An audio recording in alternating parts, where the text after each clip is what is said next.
Hello friends, welcome to toppers notes. जैसे कि आप जानते हैं 5 जून को प्रीलिम्स का एग्जामिनेशन हुआ। प्रीलिम्स के एग्जामिनेशन के जितने भी सॉल्यूशंस वो और कितना कंटेंट हमारे पैकेज से यानी कि टॉपर्स नोट्स के पैकेज से आया, जिसमें application, practice test, test series और नोट्स शामिल हैं। मैं एक एक करके वो सब आपको बताऊंगा। अगर ओवरऑल एग्जाम का स्कीम देखें इस साल का, तो इकोनॉमिक्स में से लगभग 16 क्वेश्चन आए, जिनमें 10 तो स्टैटिक पोर्शन के कंसिडर किए जा सकते हैं और 6 करंट अफेयर बेस्ड है। पॉलिटी के लगभग 10 क्वेश्चंस इस साल आए हुए हैं। एनवायरमेंट में 6 क्वेश्चन स्टैटिक के और 10 करंट अफेयर के, और ज्योग्राफी में एग्रीकल्चर और मैप बेस्ड भी क्वेश्चंस थे, जो कि लगभग 12 है। साइंस एंड टेक का अब की बार सेक्शन काफी अच्छे से आया है, जिसमें 13 क्वेश्चन कवर किए हैं यूपीएससी ने साइंस एंड टेक से। मॉडर्न हिस्ट्री से बहुत ज्यादा जितनी उम्मीद रहती है उससे तो कम ही आए हैं, लगभग 4 क्वेश्चन मॉडर्न हिस्ट्री ने कवर किए। और art and culture medieval India में लगभग 8 से 5, दोनों के आर्ट एंड कल्चर से 8 और 5 क्वेश्चन मिडीवल इंडिया से। इसमें थोड़ा ओवरलैप भी हो सकता है, क्योंकि कुछ पोर्शन आर्ट एंड कल्चर का मिडीवल में कंसिडर किया जा सकता है। कोई हार्ड एंड फास्ट रूल नहीं है। नेक्स्ट है आपका current affairs, famous question Gucci. इसके अलावा कन्वेंशन, ऑर्गेनाइजेशन और इंटरनेशनल रिलेशन के 1-2 क्वेश्चन, जो टोटल मिला के होते हैं 14, जो मेजरली करंट अफेयर बेस्ड है, किसी सब्जेक्ट स्टैटिक से नहीं है। और स्कीम्स के 2 टोटल हो गए 100 क्वेश्चन। ये ओवरऑल स्कीम है इस साल यूपीएससी के एग्जामिनेशन। ओवरऑल अगर देखें तो यूपीएससी के स्टैटिक क्वेश्चन है 45 क्वेश्चन, और करंट सेक्शन से आए हैं 46 क्वेश्चन, और मिक्स है लगभग 9 क्वेश्चन, टोटल होते हैं 100। अगर हम सिर्फ टॉपर्स नोट्स की बात करें तो स्टैटिक पोर्शन से 35 are coming from our notes and package, rest of जिसमें एप्लीकेशन इंक्लूड है, प्रैक्टिस ऐप इंक्लूड है और टेस्ट सीरीज इंक्लूड है। करंट अफेयर एंड जीके के 32 questions are coming from our content, our package. 5 questions are also out of 9 mixed question coming from our package, जिनमें से 27 question आप पूरा resolve कर पा रहे थे अगर आप अच्छे से पढ़ते पैकेज को, और 24 क्वेश्चन आप करंट के सोल्व कर लेते पैकेज के through. Overall 56 question out of 71 that were easily you can solve from our toppers notes package, जिसमें से 56 आप पूरा क्वेश्चन सोल्व कर पाते हैं एक थोरो रीडिंग और एक क्लियर माइंडसेट के साथ, अप्लाइड माइंडसेट के साथ। और पार्शियली लगभग 15 ऐसे क्वेश्चंस थे जिनको आप पार्शियली अगर एटलीस्ट पूरा ना होता तो 50-50 के थ्रू ज्यादा बेटर पोजीशन में होते, स्ट्रेंथ वाली पोजीशन में होते 15 ऐसे क्वेश्चंस के अंदर।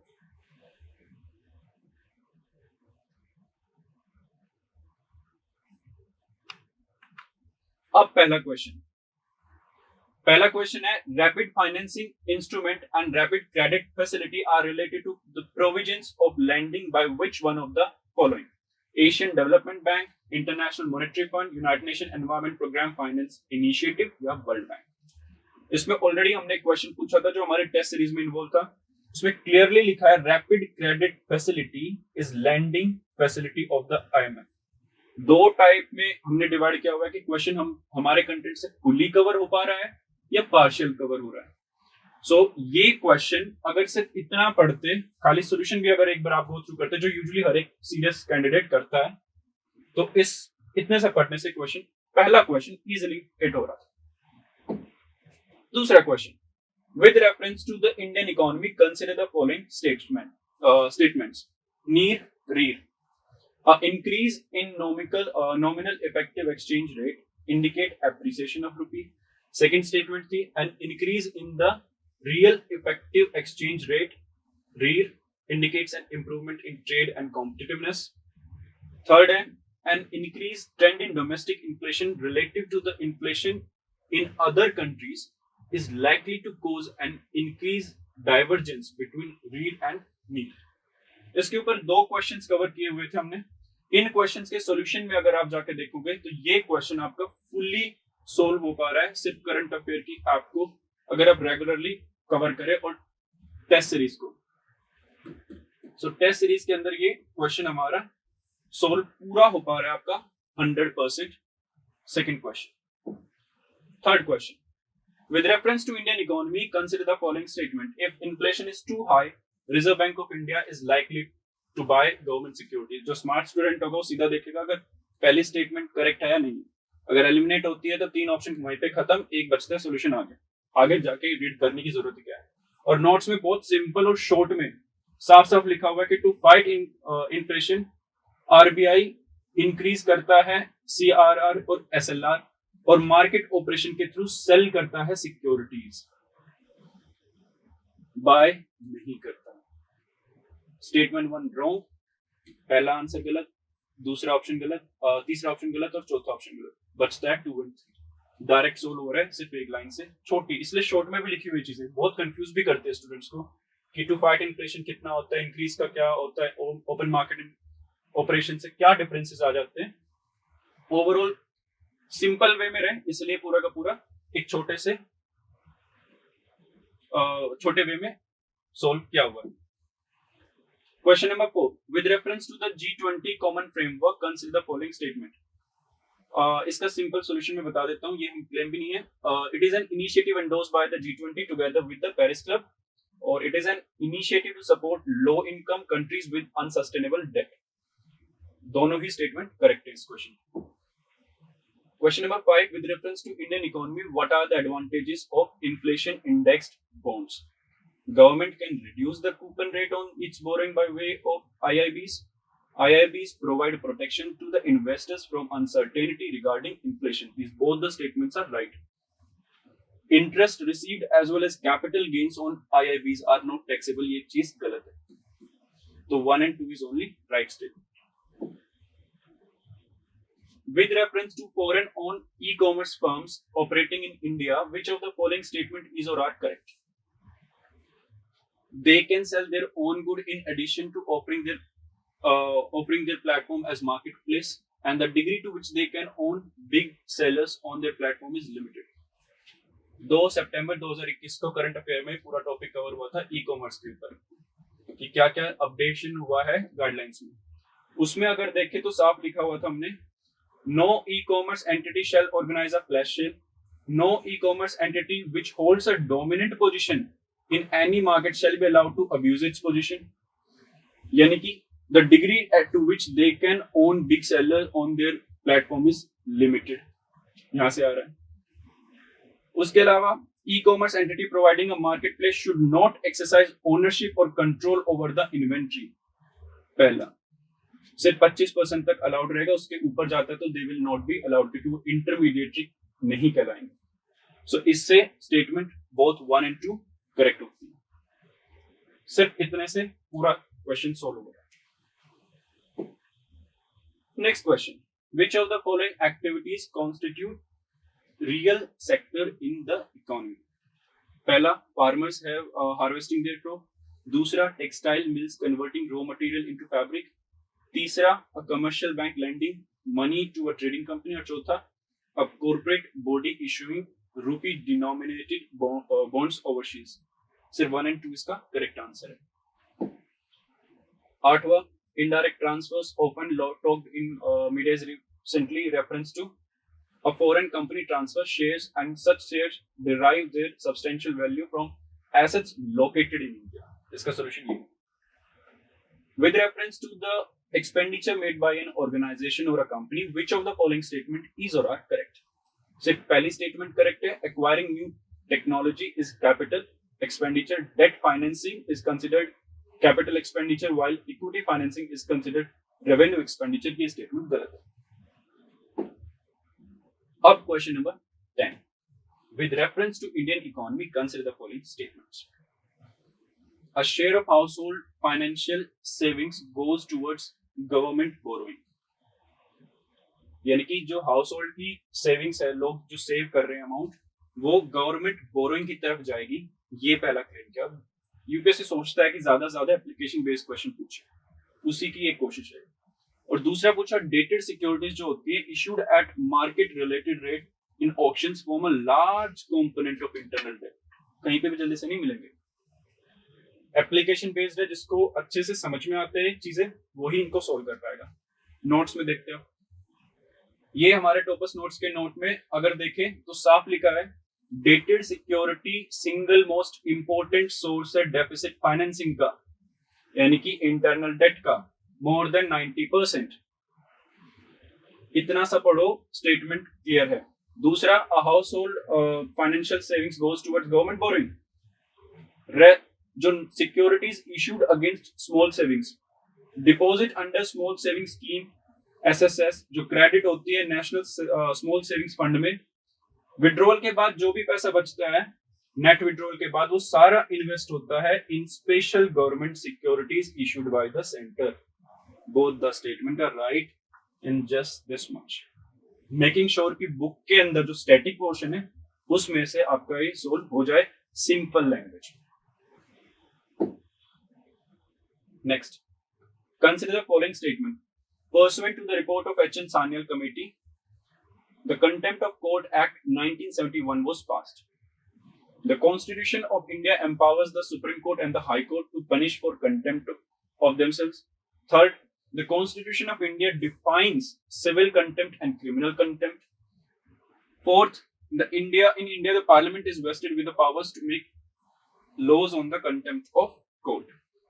अब देखिए, पहले से क्वेश्चन पूछा हुआ है प्रैक्टिस टेस्ट में, प्रैक्टिस ऐप में। इसमें पूछा गया था हमने कि both the supreme court and high court derive their contempt power from the Indian constitution. Statement सही है गलत है? क्लियरली है गलत है। तो यानी कि कॉन्स्टिट्यूशन ऑफ कंटेम्प्ट की पावर इंडियन कॉन्स्टिट्यूशन से नहीं आती उनकी, बल्कि जो लॉ है कंटेम्प्ट ऑफ कोर्ट एक्ट 1971, इसका मतलब है कि statement 2 is right that Indian constitution empowers to punish for contempt of themselves, लेकिन जो लॉ है वो होता है कंटेम्प्ट ऑफ कोर्ट एक्ट 1971।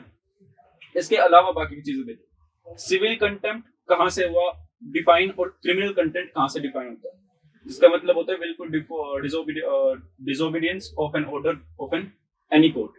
और दूसरा है पब्लिकेशन, जिसमें स्कैंडलाइज करना कोर्ट के ऑर्डर को, प्रेजुडिस रखना, जुडिशियल प्रोसीडिंग, इंटरफेयर्स करना एडमिनिस्ट्रेशन में।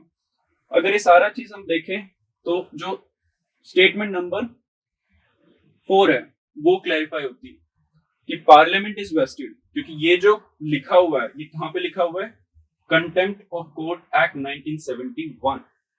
So statement number 4 is right, क्योंकि लिखा हुआ है पार्लियामेंट के पास पावर है। कैसे पावर है? क्योंकि पार्लियामेंट ने लॉ बनाया हुआ है, कंटेम्प्ट ऑफ कोर्ट एक्ट 1971। अब बाकी के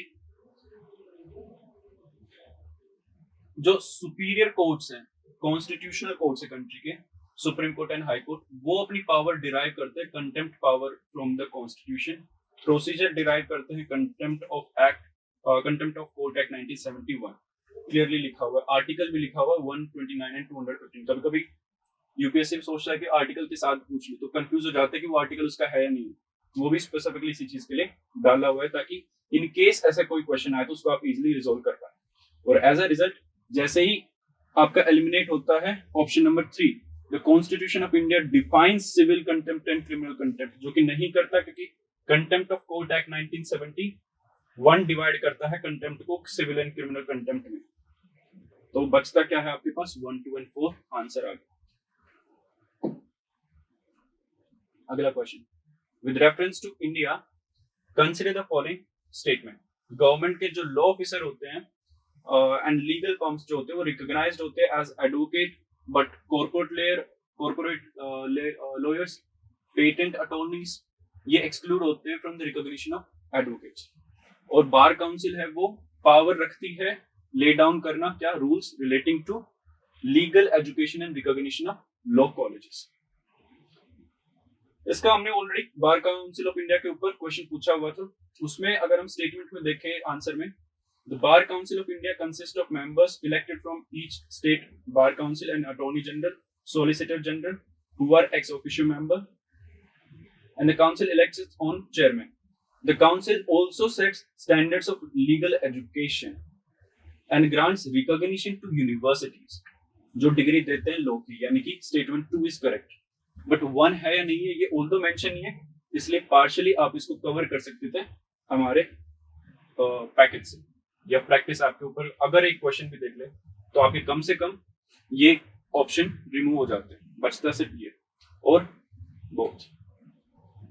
सो एज अ रिजल्ट एटलीस्ट 50-50 तक आप पहुंच पा रहे थे। अगला question number 13, a bill amending the constitution require prior recommendation of the president of India. When a constitution amendment bill is presented to the president of India, it is obligatory for the president of India to give his or her assent. Third, a constitution amendment bill must be passed by both Lok Sabha as well as Rajya Sabha by a special majority, and there is no provision of joint sitting. इसका देखते हैं। पहली बात, can be introduced either by a member और a private member and prior permission of president is not required. इससे जो statement number 1 है कि प्रायर रिकमेंडेशन चाहिए प्रेसिडेंट की, वो गलत होगी। पहली लाइन दूसरी लाइन में लिखा हुआ है। सो जहां पे भी 1 है वो सब कट, सिंपल सॉल्यूशन आ जाता है। पर फिर भी अगर बात का देखें तो लिखा हुआ है ना कोई प्रोविजन है जॉइंट सिटिंग का, और president must give his assent, बाकी के भी वेरीफाई हो रहे हैं statement. As a result answer आ रहा है इन जस्ट 1 पैरा, पूरा आंसर आ रहा है partially. Next question, the constitution of India classifies the ministers into 4 ranks: cabinet minister, minister of state and independent charge, minister of state and deputy minister. और the total number of minister in the union government including the prime minister shall not exceed 15% of total number of members in the Lok Sabha. पहली line है number of minister in council of minister, prime minister include करने के बाद equal और less than 15% of लोक सभा की total strength। Book का है, साफ है, सामने है, क्लियरली बताता है कि स्टेटमेंट नंबर 2 करेक्ट। दूसरा जो पहला स्टेटमेंट है कि क्लासिफाई करता, बाय डिफॉल्ट नहीं करता, क्योंकि जो कॉन्स्टिट्यूशन है वो सिर्फ काउंसिल ऑफ मिनिस्टर की बात करता है, मिनिस्टर्स की और इंडिविजुअल या डिफरेंट मिनिस्ट्रीज की बात नहीं करता। सो एटलीस्ट जैसे ये minister of state, deputy minister, independent charge, ये सब बाद में डिजाइन की हुई चीजें। सो ये क्वेश्चन आप इजीली सोल्व कर पाते थे अगर ये एक लाइन पे आप पढ़ लेते थे रिवीजन के दौरान, जो मोस्ट प्रोबेबली आपने पढ़ी होगी। अब which of the following is और are exclusive power of Lok Sabha? Lok Sabha और राज्यसभा ये इंपॉर्टेंट टॉपिक बनते हैं बट डिफिकल्ट बनते हैं। यूपीएससी में से कभी कभी क्वेश्चन पूछता है, और जब पूछता है तो ऐसा लगता है कि शायद ये अच्छे से समझ में भी नहीं आते, इसलिए स्पेशली 2 टेबल बनाए हुए थे ताकि इनकी पावर्स का जो एक स्टेटस है वो अच्छे से आपको समझ में आए। इक्वल स्टेटस क्या है लोकसभा का और अनइक्वल स्टेटस क्या है लोकसभा का।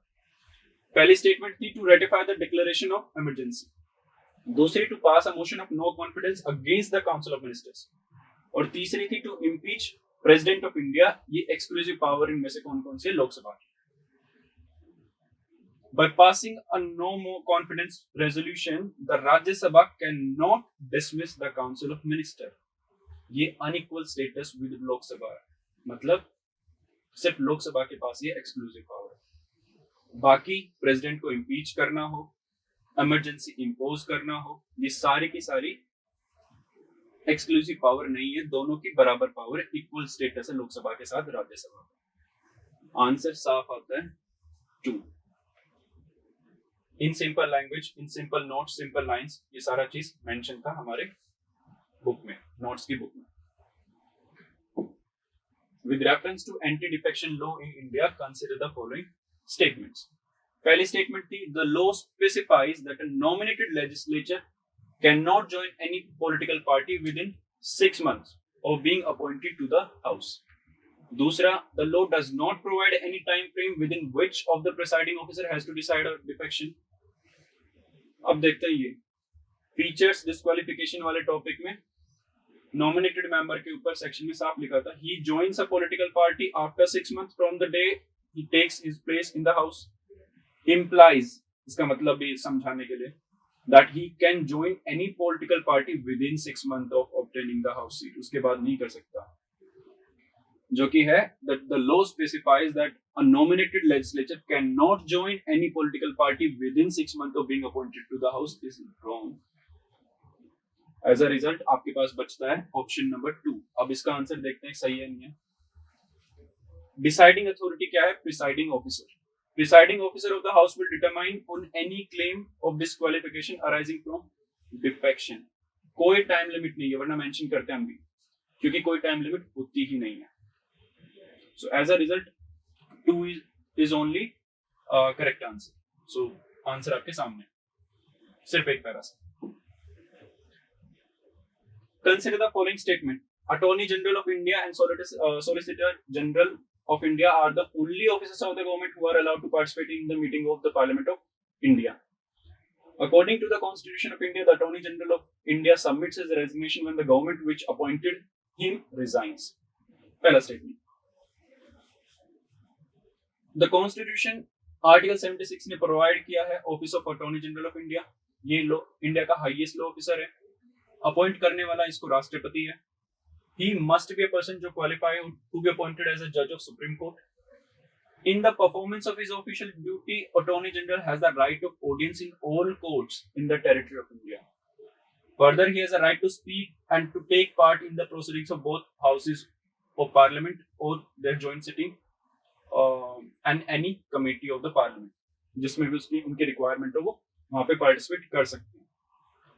सो पहला स्टेटमेंट, अटॉर्नी जनरल ये पार्टिसिपेट कर सकते हैं पर सोलिसिटर जनरल नहीं कर सकता, because he is the highest office of law, highest law officer. सिर्फ इनके पास ही पावर है, सोलिसिटर जनरल के पास नहीं है. स्टेटमेंट 1 गलत. Statement number 2. According to the Constitution of India, the Attorney General of India submit his resignation when the government which appointed him resigns. Removal में अगर हम देखें, ये बुक में लिखा हुआ है इसका, ये हमारी टेस्ट सीरीज में क्वेश्चन था कि रेजिग्नेशन कन्वेंशनली, नॉट लीगली, जरूरी नहीं है, कन्वेंशनली देखा जाए तो अटॉर्नी जनरल रिजाइन कर देते जब भी गवर्नमेंट रिजाइन करती है या रिप्लेस होती है. अगर वो रिजाइन ना करे तो कोई लॉ नहीं है जिसकी वजह से उसको रिजाइन करना पड़े. सो जो स्टेटमेंट नंबर 2 है वो भी गलत है. यानी कि कॉन्स्टिट्यूशन के आधार पे नहीं है कि उनको रिजाइन करना ही पड़ेगा, कन्वेंशनली है क्योंकि उस गवर्नमेंट ने अपॉइंट किया था तो वो रिजाइन कर दे. तो आंसर आपका आ रहा है इजीली पूरा ऐप और बुक के यूज से. 17th क्वेश्चन का. 18th question. With reference to the writ issued by the court in India, consider the following statements. पहला है, mandamus will not lie against a private organization unless it is entrusted with a public duty. mandamus command, यानी कि command करता है court. mandamus का मतलब जो होता है किसके against? Any public body, a corporation और इंफीरियर कोर्ट, ट्राइब्यूनल और गवर्नमेंट फॉर सेम पर्पस. यानी कि पब्लिक बॉडी, जब भी कोई पब्लिक ड्यूटी पे है तो पब्लिक बॉडी कहलाता है. तो yes, that can be issued. Answer आ गया. mandamus will not lie against a company or even though it may be a government company. To enforce departmental instructions that does not possess statutory force when the duty is discretionary and not mandatory. To enforce a contractual obligation against the President of India और the state governor against the chief justice of the high court, इनके खिलाफ वो issue नहीं कर सकता, लेकिन public corporation के against वो कर सकता है. साफ लिखा है कॉर्पोरेशन और public body. Any public minded person can be a petitioner, लिखा हुआ है. Can be obtained by anybody who is interested, not only the aggrieved person. Quo warranto. तीसरी स्टेटमेंट की, क्वो वारंटो के लिए कौन जा सकता है कोर्ट में? एग्रीव्ड पर्सन या कोई भी पब्लिक माइंडेड पर्सन. तो yes, 3 is correct and 2 is wrong. So 1 and 3 is the answer. ये इसलिए स्पेशली जितने भी रेट्स का था अलग से टेबल फॉर्मेट में दिया हुआ ताकि इजीली उनको समझ में आए, कंफ्यूजन ना रहे. जो डिफिकल्ट लैंग्वेज है लक्ष्मीकांत या बाकी की बुक्स को, वो उसको फेस ना करे. अब with reference to Ayushman Bharat digital mission, consider the following statement. Private and public hospital must adopt it as it aims to achieve universal health coverage. Every citizen of India should be part of it. Ultimately, it has seamless portability across the country. Except 3, all are wrong. Although हमने mention किया हुआ था कि भाई आप इसको पढ़ लेना, prelims को, आयुष्मान भारत डिजिटल मिशन को अच्छे से पढ़ लेना, कवर कर लेना. It's a important point for your prelims. Prelims takeaway में इसलिए हमने इसको बताया हुआ था. Although इसका exact चीज नहीं है, बट इतना हमने पॉइंट आउट जरूर कर दिया था कि इसमें से क्वेश्चन पूछा जा सकता है. और पूछा भी गया it has a seamless portability, ये सही है, बाकी की स्टेटमेंट गलत है क्योंकि प्राइवेट एंड पब्लिक मस्ट नहीं है, they can if they wish to, must नहीं है। दूसरा, as it achieve universal health coverage, every citizen cover नहीं होता, जो सोशो इकोनॉमिक बैकग्राउंड के, वीक बैकग्राउंड के, खाली वो कवर होता है। अगला question, with reference to deputy speaker of Lok Sabha consider the following statements. पहला है, as per the rules of procedure and conduct of business in Lok Sabha the election of deputy speaker shell be held on such date as the speaker may fix. दूसरा है, ये statement correct है, अगर इसमें देखें अपने नोट्स में तो elected by Lok Sabha itself amongst its member, और करता कौन है, when the office of speaker is vacant the deputy speaker assumes those responsibility, reports directly to the house and is not subordinate to the speaker। दूसरा point देखो, there is a mandatory provision that the election of a candidate as deputy speaker of Lok Sabha shall be from either principal opposition party or the ruling party। Negate हो जाता, कैसे हो गया, election तो भाई लोकसभा में जो भी मेंबर है वो करा सकते हैं, जिनके पास भी नंबर है लोकसभा में फ्रॉम अमंगस्ट मेंबर इलेक्शन हो सकता है डेप्यूटी स्पीकर का, इसकी ऐसी कोई रिक्वायरमेंट नहीं है, ये डेप्यूटी स्पीकर के रोल में हमने लिखा हुआ है। दो गलत होता है, ये स्टेटमेंट गलत, ये गलत। अब आता है that deputy speaker has the same power as the speaker when presiding over the sitting of the house and no appeal lies against his ruling।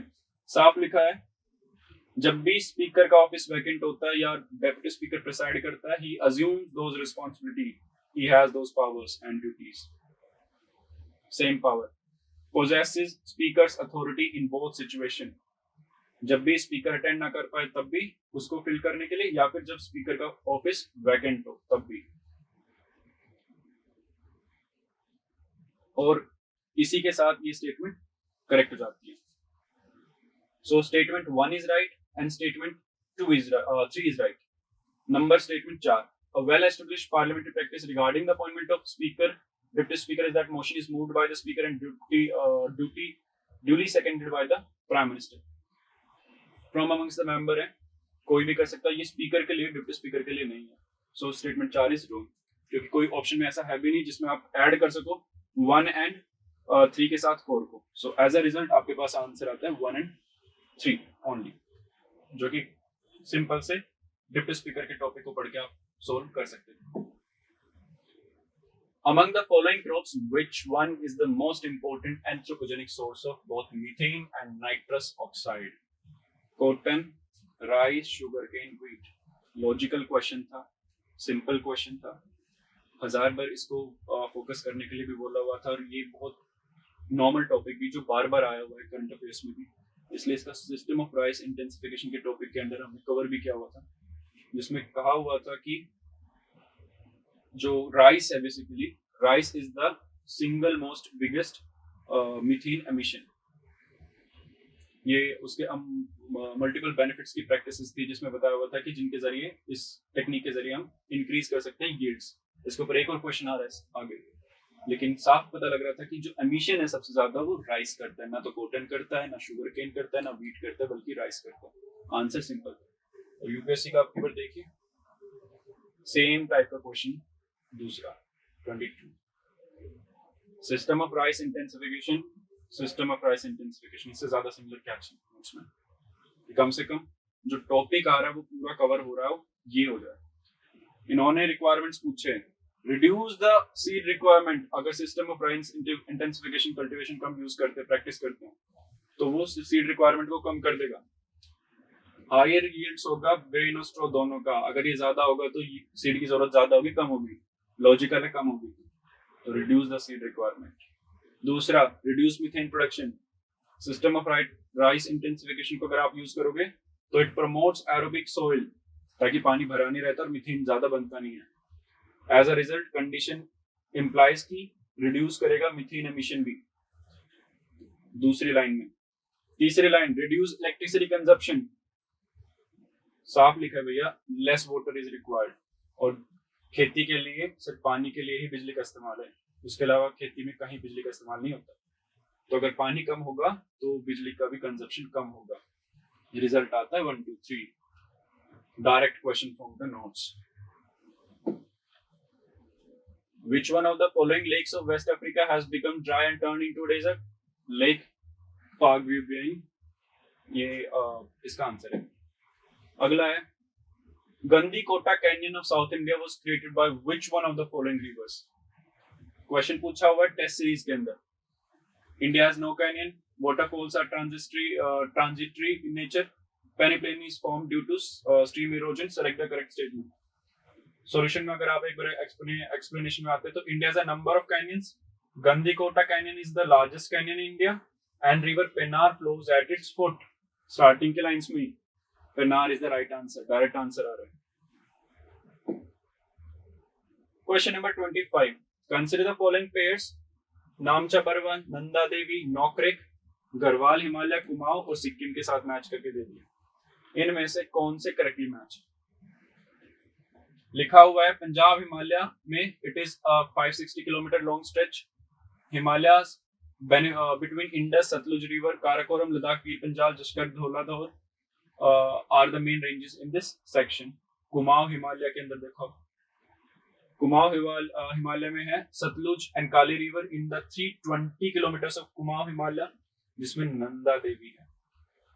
Nanda Devi Kumaon Himalaya correct. बाकी के बाय डिफॉल्ट गलत भी हैं, जैसे नौक्रेक का सिक्किम हिमालय, नौक्रेक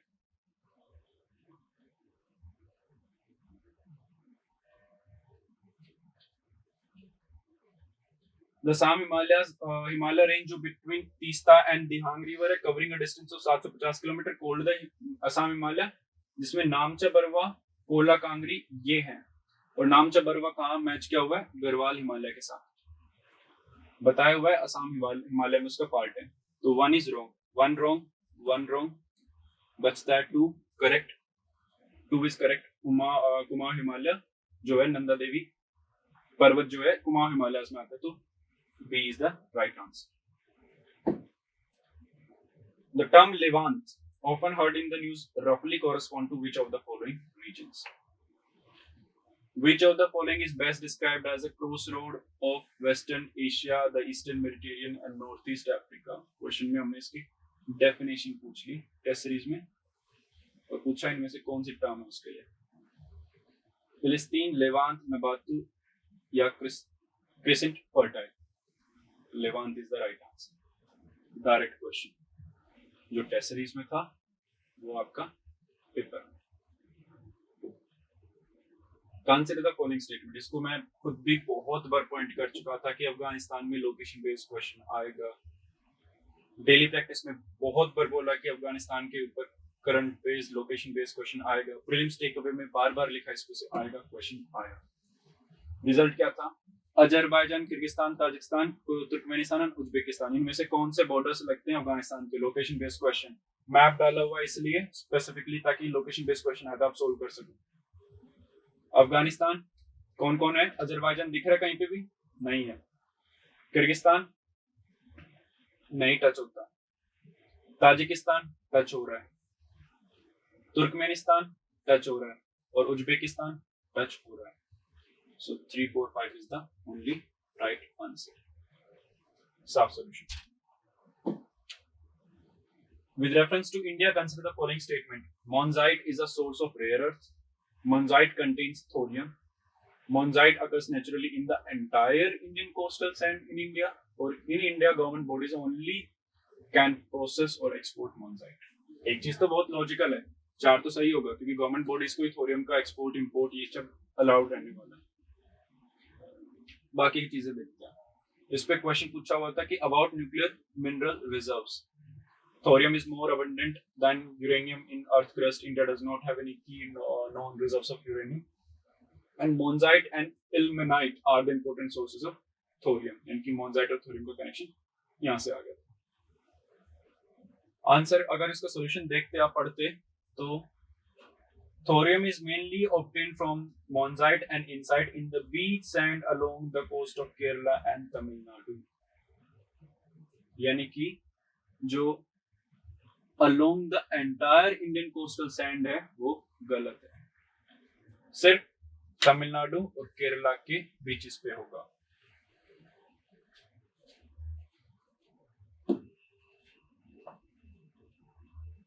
केरला और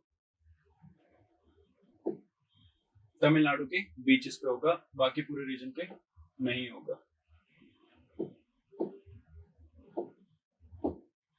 ठीक है, सो इससे आंसर आता है 3 is wrong, 3 is wrong, 3 is wrong, 3 is wrong, बचता है 1, 2 and 4।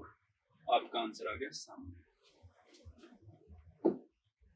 Next, in the northern hemisphere the longest day of the year normally occurs in the, simple question है, ना सिर्फ ये बुक में कवर है बल्कि करंट अफेयर ऐप में भी कवर है, टेस्ट सीरीज में भी कवर है, प्रैक्टिस ऐप में भी कवर है। ये क्वेश्चन तो बार बार भी आया हुआ है और एमपीपीसीएस के प्रीलिम्स में 2015 में भी पूछा गया था। इस तरह का सेम क्वेश्चन यूपीएससी भी पूछ चुकी है 2 साल पहले। Which is the longest day of the year? 21 June, second half month of June. Simple answer. Consider the following pairs. ये डिफिकल्ट क्वेश्चन होते हैं, कभी कभी पता नहीं लगता यूपीएससी कहां से पूछ ले, इसलिए हम आंसर के साथ कोशिश करते हैं कि पूरा टेबल आए ताकि जो इंपॉर्टेंट प्लेसेस एटलीस्ट वो कवर हो जाए। तो अगर रीड भी करते तो इस क्वेश्चन को सोल्व कर पाते हैं आप। होकेरा वेटलैंड पंजाब बोल रहा है, रेणुका वेटलैंड हिमाचल प्रदेश, रुद्र सागर लेक त्रिपुरा और सस्तम कोटा लेक तमिलनाडु। तो रेणुका वेटलैंड हिमाचल प्रदेश, वहां पे क्या था? हिमाचल प्रदेश। 2 is correct. कितने पेयर करेक्ट है? उसके बाद रुद्र सागर लेक त्रिपुरा, त्रिपुरा करेक्ट है। सस्तम कोटा लेक केरला, वहां लिखा है तमिलनाडु, गलत, एक गलत। और Hokera wetland Jammu and Kashmir, not Punjab, 2 गलत। सो जो नया एक्सपेरिमेंट किया है यूपीएससी ने इस साल, भाई 1 पेयर बताओ, 2 पेयर बताओ, 3 पेयर बताओ या 4, एलिमिनेशन टेक्निक को एलिमिनेट कर दिया। उसके बाद भी आप सोल्व कर पाओगे अगर आप खाली अपना सॉल्यूशन पढ़ते वक्त ध्यान दे ले। तो रिजल्ट है ओनली 2 पेयर्स। साफ लिस्ट में से निकल के आ रहा है कि कौन कौन से आपके वेटलैंड सही लोकेशन से मैच होते हैं। प्रैक्टिस ऐप में हमने इसको कवर किया हुआ। 31,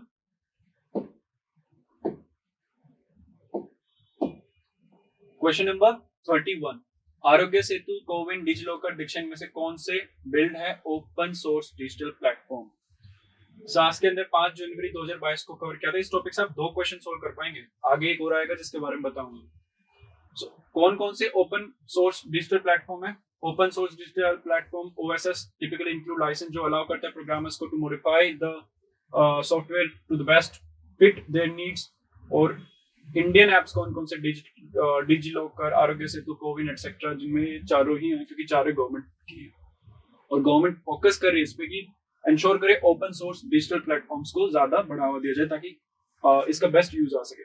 तो all 4 are right, clearly mention था इन द 5 जनवरी 2022 के टॉपिक में।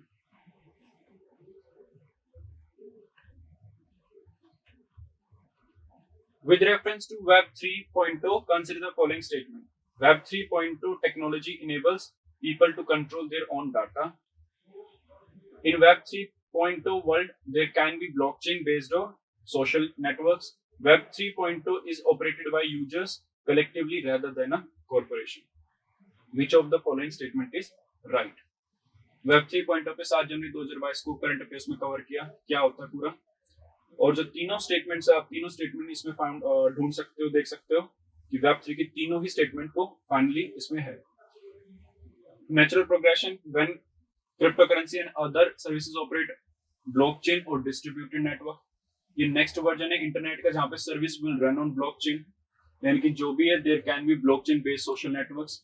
ट्रू। पहला, enables people to control their own data, change the way internet functions only in much bigger way, promise करता है reliable decentralized with control in users hand, enables socializing for and play through the metaverse and makes it cheaper as well as easier to make payments। यानी कि enables people to control their own data, decentralization का मतलब ही ये है। 3.0 operate by users collectively rather than a corporation, decentralise करते हैं, control नहीं है, यूजर्स का कंट्रोल है, कॉर्पोरेशंस का कंट्रोल नहीं है, ये इसका बेनिफिट है। So that is also true. Answer 1, 2 and 3। अब आता है question number 33, with reference to software as a service SAS consider the following statement. इसके साथ 31 को भी सोल्व कर पा रहे थे आप, इसके साथ आप इस क्वेश्चन को भी सोल्व कर पा रहे थे कि कौन कौन सी एप्स डिजिलॉकर, आरोग्य सेतु, कोविन, दीक्षा कवर हो रहे हैं, plus software as a service में देखें SAS buyers can customise the users interface and change the data field. SAS के बारे में, software as a service is a software licensing model. It allows access to software on a subscription basis using external.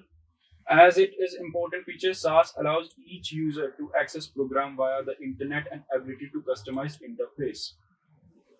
SAS bias can customize the user interface and change the data fields. तो customize कर सकते हैं, right हो गया statement. दूसरा statement, SAS users can access their data through their mobile phones. Distributed with source code, making it available for use, modification, and distribution with its original rights. Source code is part of software that most computer users don't ever serve. It is a code computer program manipulates to control how a program and application behaves. And OSS typically includes a license that allow programmers to modify the software to best fit their needs and control how the software can be distributed. यानी कि SAS users can access data through their internet and mobile devices as well, क्योंकि ये programmers को modify करने की benefit देता है उनकी नीड के और कंट्रोल के हिसाब से डिस्ट्रीब्यूटेड वे में. तीसरा है Outlook, Hotmail and Yahoo Mail are form of SAS. साफ लिखा है एग्जांपल्स में Linux, Hotmail, Yahoo Mail, Mozilla Firefox, VLC media player, Sugar, CRM, etc. are examples of SAS. दो क्वेश्चन सॉल्व हो रहे हैं 31st में एंड 33 में. Which one of the following statement best reflect the idea behind the fractional orbital bombardment system often talked about in the media? इसका जो hypersonic system था उसके ऊपर ये कवर हुआ था 29 अक्टूबर 2021 को. Orbital bombardment system, fractional orbital bombardment system is not a Chinese discovery. इसके ऊपर एक न्यूज आर्टिकल आया था जब कवर किया था. In the 1960s, the Soviet Union developed an orbital bombardment system that could carry a nuclear weapon into orbit at a lower trajectory than a traditional fixed trajectory ballistic missiles. So a missile is put into stable orbit around the Earth and deorbits over the target on the Earth. एक missile system इसको पूरा cover किया हुआ था. अगर आप पढ़ लेते जो आपने किया होगा तो ये क्वेश्चन इजीली सॉल्व हो रहा है. Which one of the following is the context in which the term qubit is mentioned? 2 साल से क्वांटम कंप्यूटर, बायोटेक्नोलॉजी के कुछ क्वेश्चन CRISPR जैसे ये मेन फोकस रहे हैं यूपीएससी के, इसलिए इसको टेस्ट सीरीज में भी डाला गया था कि क्यूबिट्स के बारे में आपको पता रहे, जो किससे कनेक्टेड है, क्वांटम कंप्यूटर से.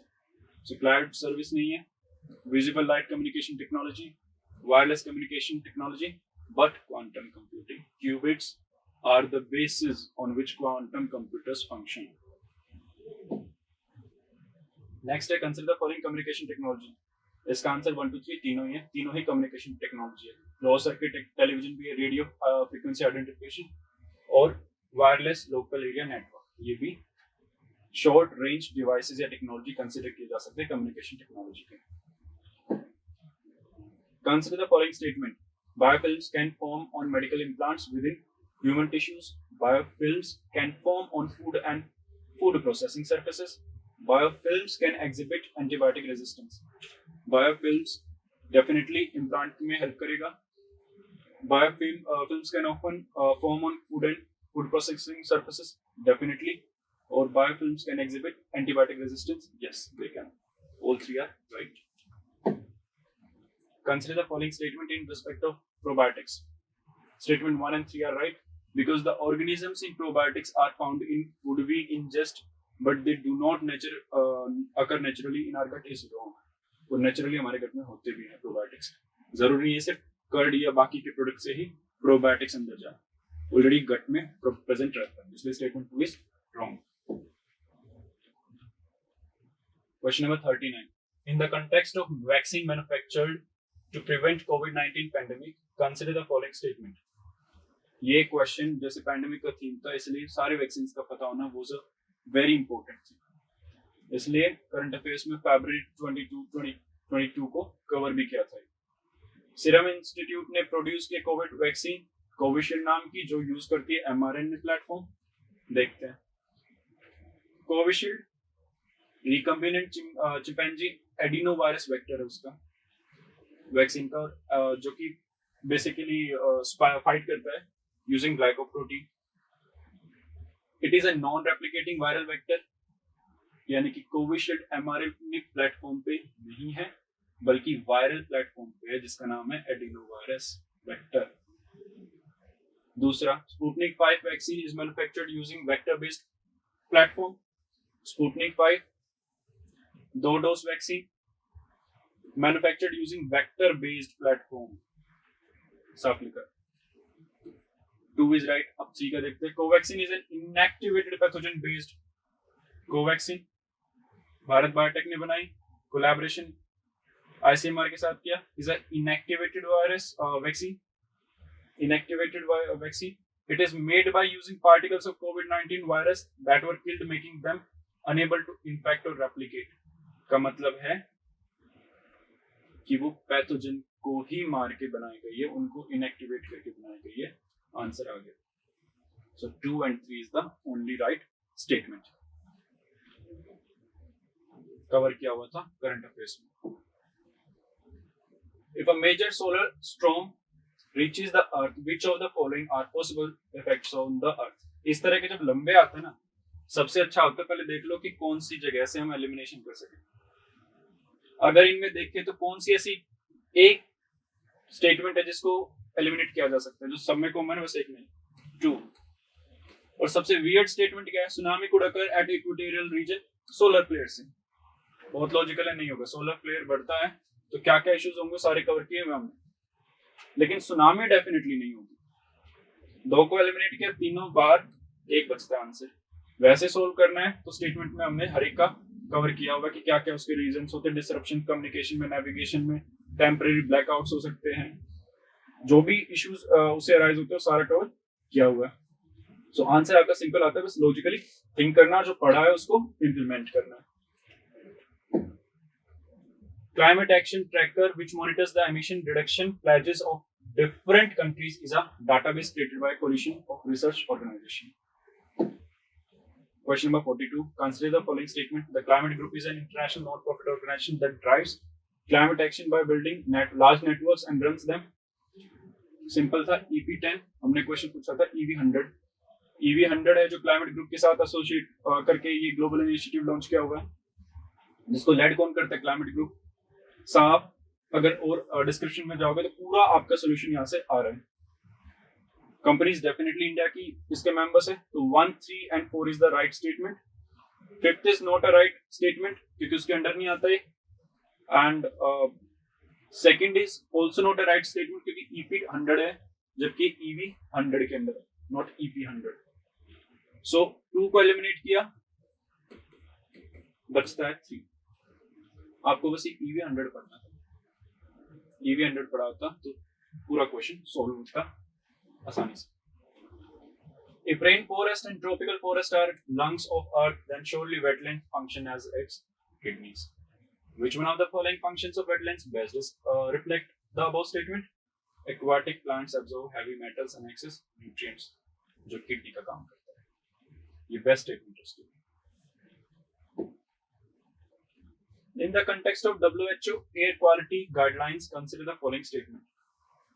ये partially solve कर सकते थे अगर आप टेस्ट सीरीज के क्वेश्चन अच्छे से पढ़ते हैं। तो इसका जो स्टेटमेंट है कौन कौन से करेक्ट है? पहला statement 24 hour mean PM 2.5 should not exceed 15 UG per meter cube. Annual mean of 2.5 PM should not exceed 5 UG per meter cube. In a year, the highest level of ozone pollution occurred during the period of inclement weather. So 1 and 4 is the only right statement here. Ozone excessive होगा तो asthma भी trigger कर सकता है। Read करके आप 2 option आप eliminate कर पाओगे इसके। बाकी ये बाय डिफॉल्ट अगर 2 भी एलिमिनेट कर पा रहे तो यू कैन इजीली सॉल्व।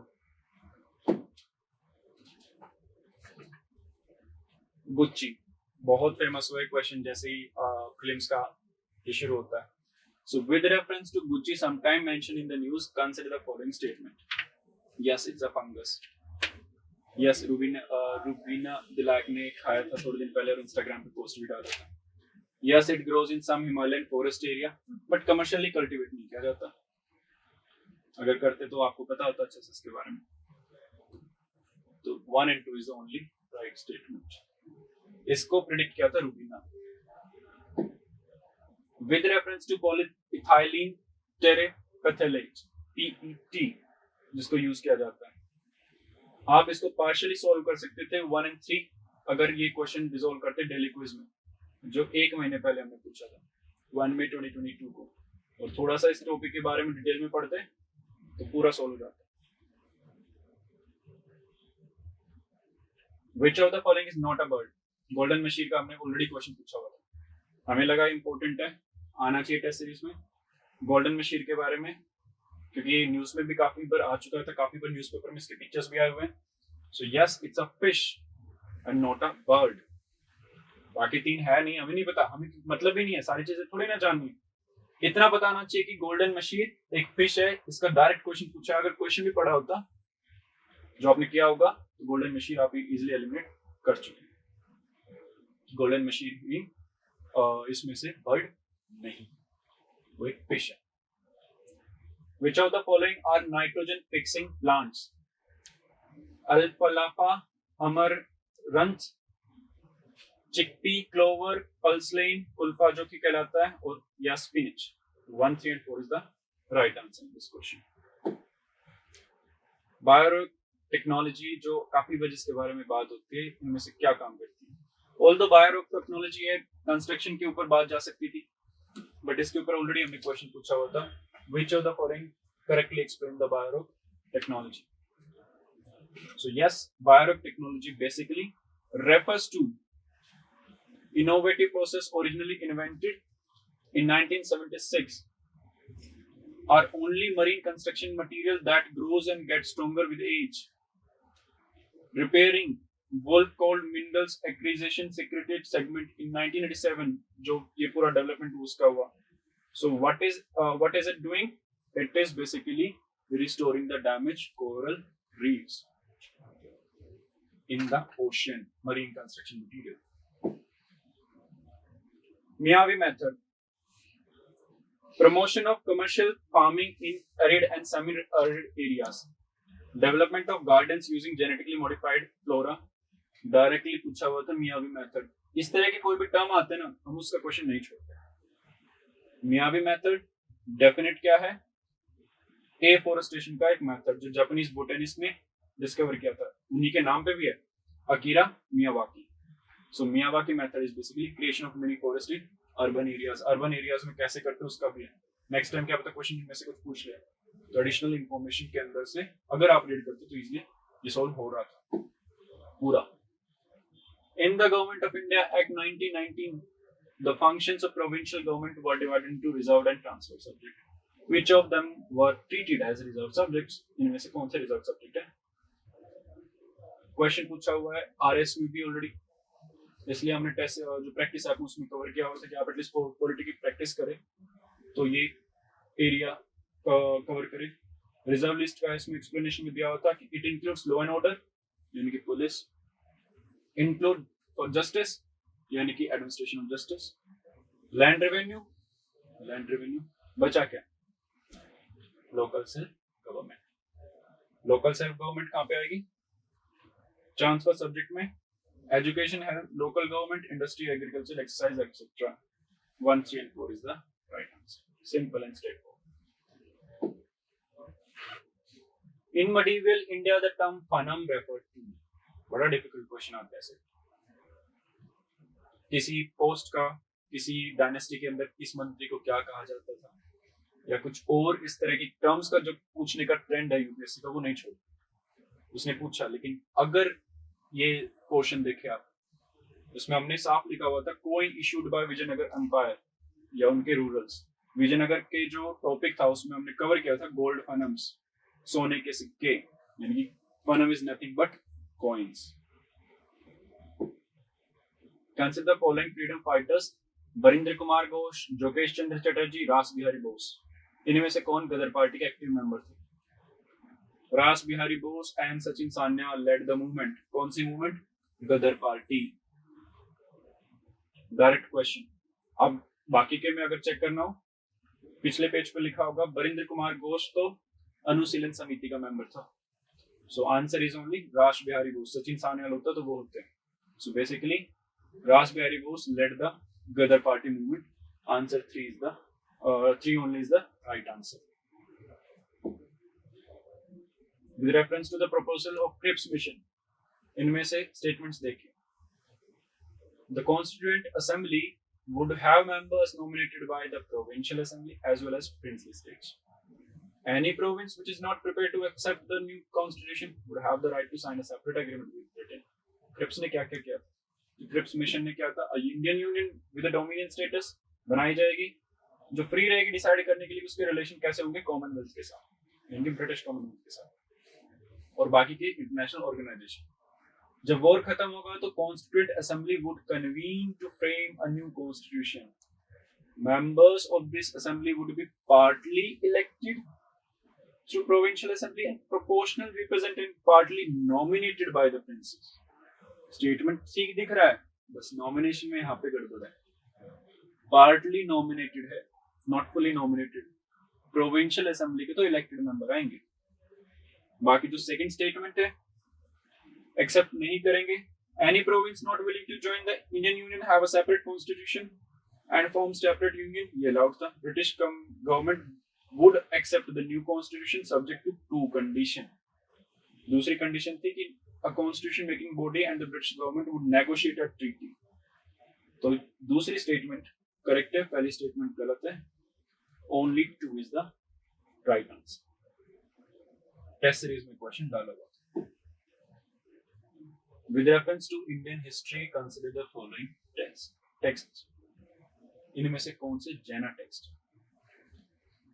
नेति पकरणा बुद्धिस्ट का ये टॉपिक है जिसमें नॉन कैनोनिकल टेक्स्ट के अंदर सेकंड नंबर पे नेति के बारे में. सो ये एक बुद्धिस्ट टेक्स्ट है, जैना टेक्स्ट नहीं है. सो 1 is wrong. अब बचता है दूसरा कि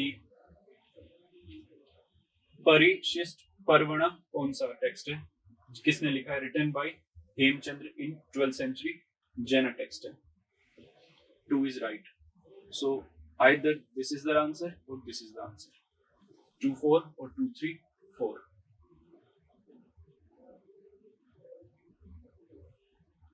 अब तीसरा अवादना. अवादना बेसिकली बुद्धिस्ट के बारे में है. तो ये जो अवादना शक्त का है लिखा हुआ है the themes of the paintings are the events from the life of Buddha and the Jatkas and Avadanas. अवादना का मतलब है कि बुद्धिस्ट के बारे में लिखा हुआ. साथ का मतलब पोयम या कोई भी डिस्क्रिप्शन, या पिक्चर के थ्रू हो या पोयम के थ्रू हो. सो स्टोरी यानी कि टेक्स्ट है किसका? बुद्धिस्ट का. कवर किया हुआ था बुद्धिस्ट के लिटरेचर जो पार्ट है उसमें. ये आपका बुद्धिस्ट हो गया गलत और नैतिक गलत. सो 1 and 3 आउट. ये गलत, ये गलत. बचता है 2 and 4 ओनली. डिफिकल्ट क्वेश्चन भी इजीली रिजॉल्व हो रहा है. इजीली रीडिंग क्वेश्चन, छोटे छोटे लाइंस में सारा नोट्स के फॉर्म में गिवन था. पार्शियली इसको आप एक और था ये मिडीवल का हिस्ट्री का पोर्शन, इसको आर्ट एंड कल्चर में कंसीडर कर लो. With reference to Indian history consider the following pairs. Aryadeva Dignaga Nathamuni scholar कौन थे? नथामुनिंगल कंबाइन करते थे, वैष्णव संघ थे. हाइम्स को कंपाइल करते थे चोला किंग के under. So yes, Nathamuni was a Vaishnava scholar. Dignaga yes, Buddhist logic and epistemology थे. So this is also right. Aryadeva Buddhist scholar है, वो तो मेंशन नहीं है, बट एटलीस्ट 2 and 3 आपके करेक्ट है. सो 2 पेयर पे तो आप टिक करके आ सकते थे क्योंकि आपको पता था. 57. With reference to Indian history, consider the following statement. इसको आप पार्शली सोल्व कर सकते थे क्योंकि एटलीस्ट इंफॉर्मेशन इतना प्रोवाइडेड था कि आप एलिमिनेट कर पाओ एक दो. So only 2 is the right. During the reign of Alauddin Khilji, one Mongol assault marched up to Delhi and besieged the city. temporarily lost portion of northwest of his kingdom to the Mongols. And किसके दौरान हुआ था? खलजी के दौरान हुआ था? नहीं हुआ था? यस, जलालुद्दीन खलजी के दौरान हुआ था, जब दिल्ली थ्रोन के ऊपर उन्होंने अटैक करने की कोशिश की थी, but unsuccessful. Merely had a frontier principally bestowed upon him by the Mongols.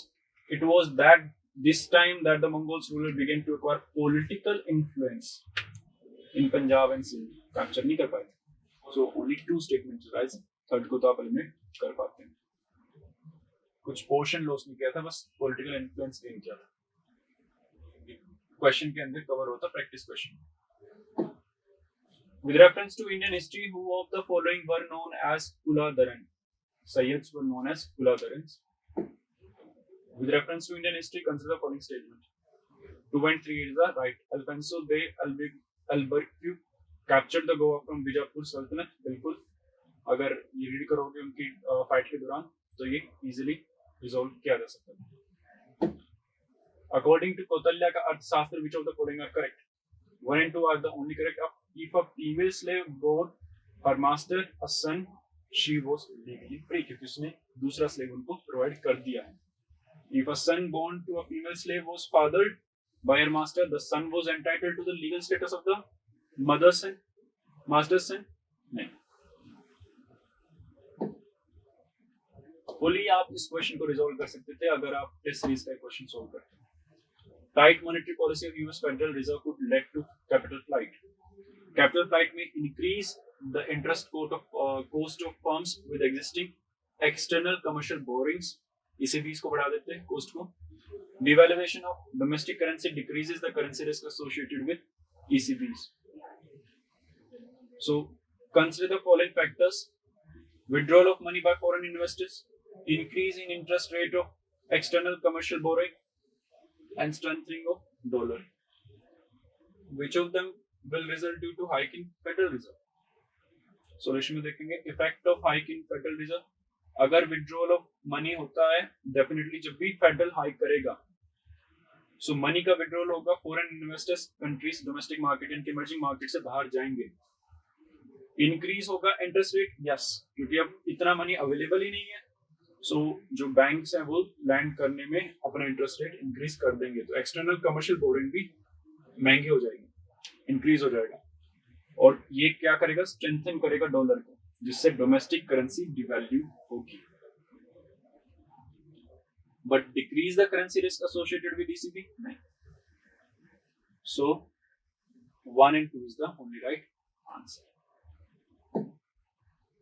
Consider the following state: Andhra Pradesh, Kerala, Himachal or Tripura. How many of above are generally known as tea producing states? तो अगर इसमें देखें तो केरला, कर्नाटका, तमिलनाडु पे है major T producing state. इस हिसाब से मेजर के हिसाब से देखें तो ओनली वन स्टेट होना चाहिए केरला, क्योंकि इनमें से कोई भी मेजर स्टेट नहीं है. बट टी प्रोड्यूस कहाँ होती है? जहां तक इसका आंसर होगा ओनली 3 स्टेट्स. क्यों? क्योंकि स्टेट्स में हमने जो इसके नेक्स्ट पेज पे इसकी इंफॉर्मेशन थी टी प्रोडक्शन की, उसमें लिखा हुआ है कि स्टेट्स कौन कौन से प्रोड्यूस करते हैं. असम, वेस्ट बंगाल, तमिलनाडु, केरला, त्रिपुरा, अरुणाचल, हिमाचल, कर्नाटका, सिक्किम, नागालैंड, उत्तराखंड, मणिपुर, मिजोरम, मेघालय, बिहार, उड़ीसा. कौन सा नहीं है? आंध्र प्रदेश. बाकी तीनों है as tea producing state. Major की बात नहीं पूछे, अगर वो पूछता है कि भाई टी प्रोड्यूसिंग स्टेट कौन से हैं, तो वो हो जाएगा ओनली 3. लेकिन जनरली लिखा है तो क्या पता यूपीएससी कंसीडर करे सिर्फ मेजर को, तो ओनली 1 स्टेट. इसलिए कंफ्यूजन इस क्वेश्चन में आता है. Consider the following statement. In India, credit rating agency are regulated by Reserve Bank of India. Credit agency rating agency popularly known as ICRA is a public limited company. Brickwork Rating is an Indian credit rating agency. इनमें से कौन कौन C correct है? सबसे पहले regulated by India reserve Bank of India या नहीं? Securities and exchange board of India regulation 1999 empower the SEBI to regulate credit rating agency operation in India. RBI नहीं, सेबी कंट्रोल करता है. और ब्रिकवॉक रेटिंग है, तो ये स्टेटमेंट तो आ गया आपकी गलत. 1 is out. But that 2 3. पर फिर भी ब्रिकवॉक के बारे में, क्योंकि नाम इंग्लिश है, क्या पता इंडिया की ना हो. तो इंडिया में 6 क्रेडिट रेटिंग एजेंसी रजिस्टर्ड है सेबी के अंदर, namely CRISIL, ICRA, CARE, SMERA, Fitch, India and Brickwork ratings. ये भी मेंशन था हमारे प्रैक्टिस ऐप, करंट अफेयर्स में भी कवर किया गया। सो सॉल्यूशन आता है 2 and 3 ओनली। With reference to bank board bureau, ये क्वेश्चन पहले पूछा जा चुका है 2019 में भी। Which of the following statement is correct? The governor of RBI is the chairman of Bank Board Bureau. Bank Board Bureau recommends the selection of heads for public sector banks. Bank Board Bureau helps the public sector banks in developing strategies and capital raising plans. इनमें से क्या क्या correct है? Bank board bureau appointment board है किसका? Public sector banks का। Selection of head of public sector bank correct है। Separate the functions of PSBs from the government, separate करा फंक्शंस तो आरबीआई क्यों चेयरमैन होगा अगर गवर्नमेंट से उसको अलग करना है तो, ताकि प्राइवेट लोग आ सके। जो कमेटी थी पीजे नायक कमेटी, उसने ये बैंकिंग रिफॉर्म्स क्यों दिए थे? ताकि प्राइवेट और इंडक्शन उसके टैलेंट का प्राइवेट सेक्टर से। तो अगर आरबीआई को गवर्नर बनाना था तो फिर क्यों होगा? लॉजिकल सोचो। So this statement is wrong. Bank Board Bureau helps the public sector banks in developing strategies and capital raising plan. Functioning of PSBs from government by acting as a middleman. Middleman का काम क्या है? बाकी की चीजें suggest करना। 2 and 3 is the right answer. 1 को eliminate करते हैं तो बाय डिफॉल्ट 2 and 3 बचता है। दोनों तरीके से सॉल्यूशन भी गिवन है, एलिमिनेशन के जरिए भी कर सकते हो। Convertible bonds consider the following statement. Both the statements are right. In question number 65, 66, बड़ा इंटरेस्टिंग क्वेश्चन। संघाई कॉर्पोरेशन के बारे में एक साल में बात हुई, एमटीसीआर के बारे में उससे पहले वाले साल में बात हुई, एआईआईबी के बीच में बात होती रहती थी न्यूज में, तीनों को उठा दिया। India is a member of which of the above? जो रिसेंट स्टूडेंट होंगे वो इसको बहुत इजीली सॉल्व नहीं कर पाएंगे, ओल्ड वाले तो definitely they can easily take 1, 2 and 3, they know about this, but practice के अंदर इसलिए इन क्वेश्चंस को हमने डाला हुआ था। ऑस्ट्रेलिया ग्रुप, मिस एमटीसीआर, वासेंगर और एनएसजी, इन 4 एक्सपोर्ट कंट्रोल ग्रुप में से सिर्फ एनएसजी का मेंबर्स नहीं था, ये हमने ऑलरेडी बताया हुआ था थ्रू आवर प्रैक्टिस ऐप और कंटेंट्स और नोट्स के जरिए भी। So MTCR is right. दूसरा Shanghai corporation organisation, permanent inter governmental international organisation, create हुई थी 2001 शंघाई में। इसके आज के टाइम में 8 मेंबर्स हैं इंक्लूडिंग इंडिया एंड पाकिस्तान, जो लेटेस्ट एंट्री करके गए हैं इसको फ्लॉप करने के लिए। तीसरा है शंघाई कॉर्पोरेशन हो गया Asian infrastructure investment bank. Asian infrastructure investment bank का सेपरेट क्वेश्चन था जिसमें लिखा हुआ था एक मल्टीलेटरल डेवलपमेंट बैंक है। इस बैंक के 104 मेंबर है, चाइना लेड बैंक है, इसका हेडक्वार्टर भी चाइना में है। ये काउंटर पार्ट है एक तरह से आईएमएफ का, और इंक्लूडिंग 17 प्रोस्पेक्टिव मेंबर्स जो बढ़ सकते हैं, जो न्यूज के कंटेंट के हिसाब से था। And India is the second largest share holder China के बाद। So yes, India is a member, क्योंकि शेयर होल्डर तभी तो होगा जब मेंबर होगा। सो ये भी correct, 1, 2 and 3। Consider the following statement. Vietnam has been one of the fastest growing economies in the world in the recent years. जिसको news पढ़ने उसको लग रहा होगा कि करेक्ट हो सकता है। Vietnam is led by multi party political system. जिसने वियतनाम पढ़ा है उसको पता ही नहीं है। 2 इज ओनली रॉन्ग, तो बचता क्या है? 2 को अगर गलत करते हैं तो 3, 5, ये 1, 3 and 4। Vietnam has the most productive E service sector in the Indo Pacific region, नहीं पता किसको। For a long time, Vietnam's low labor cost and stable exchange rates have attracted global manufacturing. सबसे ज्यादा अट्रैक्ट करता है। 4 is right. 4 इसमें है? नहीं है, क्योंकि सबसे ज्यादा आउट ऑफ चाइना अगर मैन्युफैक्चरिंग शिफ्ट हो रही है तो वियतनाम में हो रही है। कुछ तो रीजन होगा तभी तो हो रही है। तो ग्लोबल मैन्युफैक्चर क्यों जा रहे हैं वहां पे? अगर सबसे ज्यादा जा रहे तो डेफिनेटली ये रीजन होगा। सो 4 को आप सेलेक्ट करो, यहाँ पे 4 है नहीं, तो 1, 3 and 4 is the right answer. और 2 आपको बता कर रखा है। और ये अगर स्टेटमेंट देखें तो economic growth is linked to integration with global supply chains and focus on exports. Absolutely yes. RCEP हो या बाकी के जितने भी इनिशिएटिव हो आसियान के अंदर, उनकी वजह से पूरा का पूरा रीजन ग्रो कर रहा है। So answer is simple, 1, 3 and 4। In India, which one of the following is responsible for maintaining price stability by controlling inflation? कोई भी हो सकता है, फाइनेंशियल स्टेबिलिटी जिसकी जिम्मेदारी क्या पता वो सॉल्यूशन में इसमें गिवन था कहाँ पे RBI is the in charge of maintaining price stability. Direct answer आ रहा है 68 का D. 69 with reference to non-fungible tokens comes with the following statement. They are digital representation. An NFT is a digital asset that exists on a blockchain. The blockchain serves as a public ledger, allowing anyone to verify the asset authenticity and ownership. And both with cryptocurrency, Ether or in dollars, blockchain keeps a record. अगर बाकी की चीजें देखें तो they can be traded or exchanged or at equivalent नहीं, इस statement में से आ रहा है। उनको देख सकते हैं, buyer has the status of being the official owner, but commercially उसको आप यूज नहीं कर सकते, ट्रेड या एक्सचेंज नहीं कर सकते। So statement number 3 is wrong, 1 2 is the right answer. Unique cryptographic tokens है, ब्लॉकचेन पे एग्जिस्ट करते हैं, डिजिटल रिप्रेजेंटेशन है physical assets.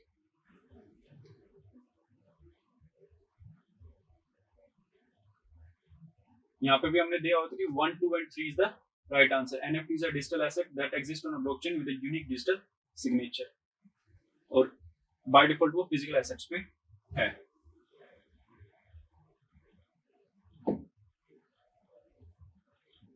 Consider the following pairs, Ghataprabha, Gandhi Sagar, Indira Sagar, Maithon कौन से स्टेट्स में है?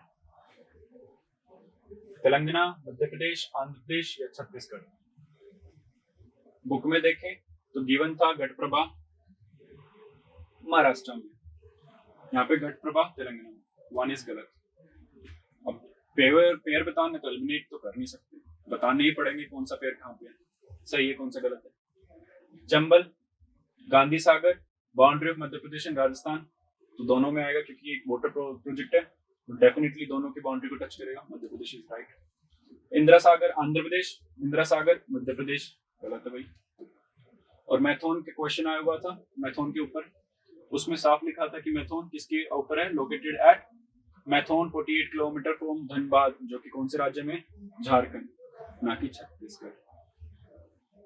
सो only 3 pairs are not correctly matched. सिर्फ एक सही है, गांधी सागर मध्य प्रदेश। लेवल डिफिकल्ट था, क्लैरिटी होगी तो सोल्व कर पाओ। In India, which one of the following compiles information on industrial disputes, closures, retrenchments, and layoffs in factories employing workers? So, labour bureau के ऊपर क्वेश्चन पूछा था, तो उसमें कवर किया हुआ था क्या क्या लेबर इंटेलिजेंस के काम करता है। Wage, rate, agricultural labourers, industrial worker, rural labourers, index number money, ये सारे सर्विस करता है। प्रोवाइड करता है सीरियल स्टैटिस्टिक्स इंफॉर्मेशन बाकी की। ऑक्यूपेशनल वेज सर्वे करता है, और नए सेक्टर में ऐसे साफ पता लगता है labour bureau is the right answer. Cover किया हुआ था specifically, consider the following statement with regarding to labour bureau. In India what is the role of coal controller organisation? Coal का इशू बहुत ज्यादा था, ये कवर इसलिए क्वेश्चन भी इंपॉर्टेंट हो जाता था। तो 1 2 and 3 is the right answer. If a particular area is brought under the 5th schedule of the Constitution of India, which one of the following statements best reflects the consequence of it? This would prevent the transfer of land of tribal people to non-tribal people. This was given in the administration of scheduled areas. कि जो transfer है वो ही इसमें best है। Local self government body नहीं होगी, advisory council होगी। Convert नहीं होता यूटी, वो आर्टिकल 2 से 3 से होता है, तो यहाँ पे वो भी नहीं होगा। State having such areas would be declared as special category state? Definitely not. So only A is the right answer. Administration of scheduled areas के अंदर ये given है। Consider the following statement. The Indian Sanitation Coalition is a platform to promote sustainable sanitation and is funded by the World Health Organization. इसके अलावा इस statement को देखा था, इसके ऊपर क्वेश्चन पूछा हुआ था डेली क्विज में कि जो national institute of urban affairs है वो किसके अंडर है, अर्बन डेवलपमेंट एंड मैनेजमेंट का काम करेगा, और ministry of housing and urban affair इसको टैकल करेगी। सो ministry of housing and urban affair, इसका काम क्या होगा, इनोवेटिव सॉल्यूशन देना टू एड्रेस अर्बन चैलेंजेस। यानी कि research, training, information dissemination centre, ये सारे अर्बन डेवलपमेंट के इश्यूज और मैनेजमेंट कौन हैंडल करेगा? NIUA. So only B is the right answer. Partially you could have solved this question. Which one of the following has been constituted under the Environment Protection Act 1986? Environment Protection Act के under बनता है CPCB जो कि है Water Prevention Control Pollution Act के under, और Central Groundwater Authority has been constituted under Environment Protection Act 1986 to regulate and control development and management of groundwater resources in the country. Question क्या था? Environment protection act के ऊपर। Practice आपके अंदर ये given था, पूरा सोलो आप इजीली कर पाते। With reference to United Nations Credentials Committee, consider the following statement. C is the only that it assesses the credentials of all United Nations members before submitting a report to the General Assembly for the approval. ये क्यों news में था? क्योंकि काफी बार नए applications जो आ रहे थे ताइवान बाकी कंट्रीज के, उसके regarding. 77. Which one of the following statement best describe the polar code? It is an international code of safety for ships operating in polar waters. Simple. With reference to United Nations General Assembly, consider the following statement. इन्होंने question पूछा observer status के बारे में कि non members जो होते हैं उनका ऑब्जर्वर स्टेटस कौन ग्रांट करता है? यूएनजी। ऑल द लॉजिकल था, कवर किया हुआ था, प्रीलिम्स टेकअवे में बताया हुआ था कि if you could cover it you should, and United Nations obviously becomes a very important topic to be covered. So yes, you could have solved it if you have taken this takeaway seriously. With reference to the T board in India, consider the following statement. T board के ऊपर current affair 18 दिसंबर 2021 को cover किया था। किसका head office कहाँ पे है? इसका हेड ऑफिस है कोलकाता में। It is a regulatory body attached to Ministry of Agriculture and Farmers. नहीं, it's attached to the Ministry of Commerce. तो ये गलत है, 2 गलत है, 1, 3 गलत है, तो बचता है 1 and 4 right answer. Which one of the following best describe the term greenwashing? Terms को हम नहीं छोड़ते, greenwashing पूछा था। डेली क्विज 23 नवंबर 2021 को। Using misleading information to gloss over bad behavior नहीं था आंसर, बल्कि it's a conveying of false impression that conveys the product are eco-friendly and environmentally sound. So that was the greenwashing, और इसका solution के अंदर आपको इसका solution दिख जाता है कि yes, it's a false impression, company को प्रोडक्ट को eco-friendly बताना, green wash कर देना। Yes, it's a very good product, बेशक वो कितना emission करेगा। Consider the following statement. High cloud के और low cloud के ऊपर topic definitely covered था, but yes, it could not exactly locate the solution. So we have not considered it. Bidi is a large refuge settlement in northwest Kenya. Only 2 and 3 is the right answer. That South Sudan civil war live in Bidi. जो लोग भागे थे वहां से वो Bidi में रहते हैं. Some people who fled from the civil war in Somalia live in Dadaab refuge complex in Kenya. Only 2 and 3 are important. UPSC का focus भी change हो रहा है from Middle East and बाकी areas to now African countries. Consider the following countries. Armenia, Azerbaijan, Croatia, Romania, Uzbekistan. इनमें से सिर्फ 2 और 5 इनके अजरबैजान और उज्बेकिस्तान ही मेंबर है तुर्की स्टेट्स ऑर्गेनाइजेशन के।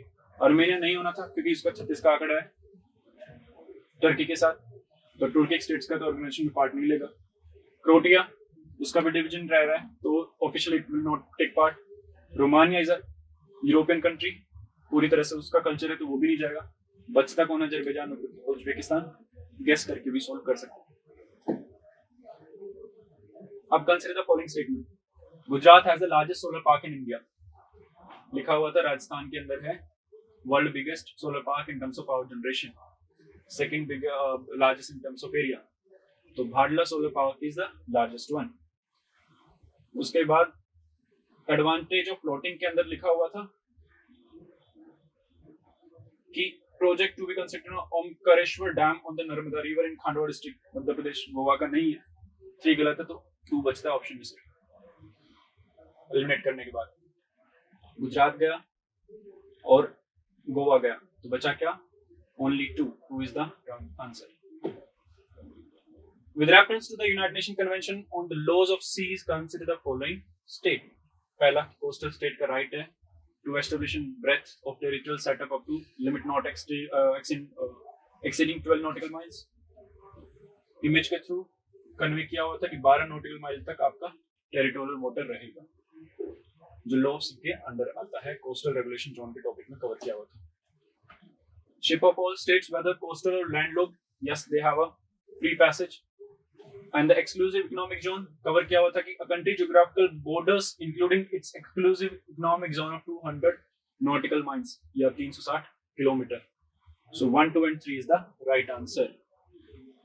कंप्लीट सॉल्व कर पा रहे थे। Which one of the following statement best reflect the issue with Senkaku Island sometimes mentioned in the news? Senkaku Island often news में रहता है is a disputed territory between Japan and China. किसी के अंदर है इसमें Japan and China? B option में Japan and China engage in maritime dispute over these islands in East China Sea. So B is the right answer. Senkaku Island के ऊपर practice app में question पूछा हुआ है। क्वेश्चन नंबर 87 का only 3 pairs are right. 88 only 2 pairs. 89 with reference to Indian laws about the wildlife protection consider the following statement. Wild animals are the sole property of the government. लिखा हुआ है wild protection act, safety and protection of the countries wild life flora and fauna किस लिए बना हुआ है? कहीं लिखा हुआ है कि प्राइवेट इंडिविजुअल को भी देंगे, तो सोल प्रॉपर्टी किसकी होगी? गवर्नमेंट की। किसी प्राइवेट इंडिविजुअल के पास है, फ्लोरा फौना की नहीं है। When a wild animal is declared protected, such animal is entitled for equal protection whether it is found in protected areas or outside. Yes. 42nd amendment के साथ forest का था कि मूव कर दिया स्टेट से कॉन्करेंट में और उनको एंटाइटल किया गया कि कहीं से वो प्रोटेक्टेड एरियाज में जो बाहर हो प्रोटेक्शन मिलेगा। इंपॉर्टेंट बनता है तीसरा statement, apprehension of a protected wild animal becoming a danger to human life is sufficient ground for its capture or killing. Use में रहा है काफी बार। सो उस रिगार्डिंग न्यूज में रहा है इसका, तो उस रिगार्डिंग अगर देखें तो काफी बार इसको पॉइंट को बार बार आया था, लास्ट मंथ भी कवर हुआ था। लेकिन सफिशिएंट ग्राउंड कैसे होगा? वर्मिन उसको कंसिडर करके हम कहते हैं कि भाई इसको chief wild life warden declare कर सकता है, किल कर सकता है, लेकिन गेम इस एप्रीहेंशन वर्ड में है। एप्रीहेंशन वर्ड में क्या मतलब इसका कि it can only be hunted with the approval of chief warden when it poses a threat to human life और प्रॉपर्टी। एप्रीहेंशन के बेसिस पे नहीं कर सकते कि मुझे एप्रीहेंशन है, टाइगर मुझे मार देगा, मार दो टाइगर को, नहीं चलेगा। पोज करना पड़ेगा उसको थ्रेट कि मेरे सामने टाइगर है तो मारो, जंगल में टाइगर है नहीं मरेगा। Certain species of which one of the following organism are known as cultivator of fungi and सबसे ज्यादा उसी का, इसलिए वो रिलीज भी करते हैं स्पेसिफिक गैस, और इनका जो पूरा एंट का डिजाइन होता है वो इसी तरह से होता है कि वो गैस अंदर ना रहे। So fungi definitely release that gas and ant is the one which is the cultivator of fungi. इनका एसोसिएशन है। Consider the following pair, very difficult question to some students. Site of Ashoka, major और rock डिक्ट्स, धोली, रागुड़ी, जोगड़ा, कलसी, सुना भी ना हो बहुत ज्यादा तो, लेकिन जिसने इस पिक्चर को पढ़ा होगा वो इजीली सोल्व करके आया होगा। धौली उड़ीसा में, जोगड़ा उड़ीसा में, निरागुड़ी आंध्र प्रदेश में और कलसी हिमाचल में। यहाँ पे बताया कर्नाटका गलत, जोगड़ा मध्य प्रदेश गलत, कहाँ पे है? उड़ीसा में। Erragudi Andhra Pradesh correct, Dhauli Orissa correct, only 2 pair correct. So इस क्वेश्चन में क्या था? ननुका और चांडिला, जयशक्ति, परमरा, नागभाटू, गुज्जर प्रतिहारा, भोजा, राष्ट्रकूटा, इनमें से कौन से किंग सही डायनेस्टी के साथ मैच करते हैं? कवर किया हुआ था Gujjar Pratihara,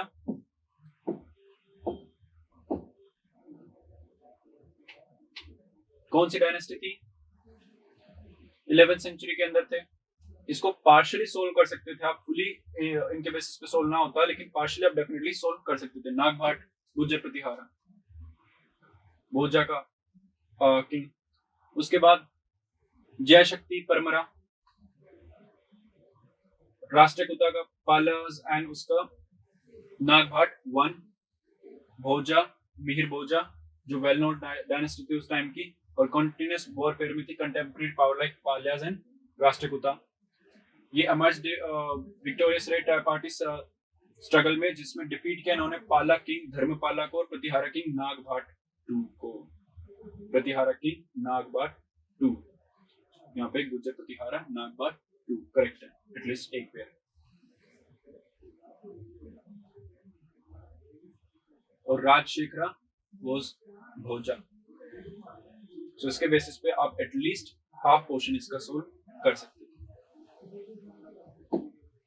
question number 93, which of the following statement about Sangam literature in the ancient South India is correct? ये एप्लीकेशन बेस्ड है कि उनका जो किस तरह की नॉलेज थी, क्या चीजें थी। अगर इसको पूरा रीड करें तो 3 स्टेटमेंट को हम एलिमिनेट कर सकते हैं। संगम poems are devoid of any reference to material culture, बिल्कुल भी नहीं। इनको अगर इनके एपिक्स देखें तो उनके अंदर काफी ज्यादा बात होती है सत्ता की, ताकत की, ट्रांसफर ऑफ पावर की, न्यू किंग्स और डायनेस्टी के एमर्ज होने की, तो मटेरियल कल्चर के तो बाहर नहीं थी। संगम poems have no reference to warrior ethos ethics, warrior ethic तो नहीं। मणिमेखलाय हो, शिलापदिकरम हो, ये स्टोरीज इस तरह की थी, उनमें एपिक वॉरियर एथिक को बिल्कुल फॉलो किया जाता था, तो नो रेफरेंस तो चांस ही नहीं है। Sangam literature refers to magical forces and irrational, नहीं। यानी कि तो स्टोरीज ऐसे बनते थे कि they are very unique and very different, जैसे साउथ इंडिया की मूवीज होते हैं वैसे yes they are magical and they are not irrational, कुछ भी इरेशनल नहीं है। सो स्टेटमेंट बी बचता है, उसको आप कवर कर सकते थे। सिर्फ लॉजिकल था, पढ़ने के बाद अप्लाई करना। योग Vashishtha was translated into Persian by Nizamuddin Panipati during the reign of Akbar. इस तरह के ज्यादातर काम अकबर है। 4 ऑप्शन में कुछ नहीं समझ में, अकबर पे टिक कर दो, या Aurangzeb second option. The world's second tallest statue in sitting pose of Ramanuja was inaugurated by Prime Minister। Hyderabad में रिसेंटली हुआ था 2 महीने पहले। Which one of the following statement correctly represent the teaching of Ramanuja? The best means of salvation was devotion, या बाकी की चीजें। Vedas are eternal में देखे तो the key to salvation he believes is to have love, faith and practice obedience, and कि अपने faith को प्यार करो, complete devotion करो। The best mean of salvation was devotion। Prime minister ने रिसेंटली इनॉग्रेट किया new circuit house in near Somnath, उसके ऊपर क्वेश्चन बना, डिफिकल्ट दिखता है। Somnath is one of the Jyotirlinga shrine, everybody knows that, Jyotirlinga तो है ये 12 में से एक। A description of Somnath temple was given by Al-Biruni। अगर इसको होल्ड पे भी रखते हैं, 1 को करेक्ट है, 1 करेक्ट 1, ये इन 3 में से हो सकता है। प्राण प्रतिष्ठा of Somnath temple installation of present day temple was done by president S Radhakrishnan. जब न्यूज आई थी सोमनाथ की, उसमें कवर किया हुआ था कि प्राइम मिनिस्टर ने अपॉइंट किया एज अ चेयरमैन, और present temple was reconstructed in the time of Chalukya के जो स्टाइल में किया था architecture, and completed in the May 1951। और किसके ऑर्डर्स पे? फर्स्ट होम मिनिस्टर इंडिया का वल्लभ भाई पटेल के। 1951 में प्रेसिडेंट कौन था? एस राधाकृष्णन? नहीं, doctor Rajendra Prasad. So result क्या है? 3 is the right, 1 is the right answer. आता है आपका 1 एंड 2, 3 इज, क्योंकि 3 गलत हो जाता स्टेटमेंट, तो 3 गलत, 3 गलत, 3 गलत, 1 and 2 is right answer. Logical है, जब बना था उस टाइमिंग पे तो एस राधाकृष्णन प्रेसिडेंट थे ही नहीं, और ये मेंशन है कि किस टाइमिंग में वो बनाया गया था। 1951 1952 तक बन के तैयार हो गया था। उनकी डेथ के बाद इसको इनॉग्रेट किया गया था, प्रेजेंट टाइप का जो सोमनाथ टेम्पल है उसको। Which one of the following statement best describe the role of B cell and T cell in the human body? Biotech का बहुत important topic given the pandemic and vaccine manufacturing की। In body की खुद की vaccine क्या होती है?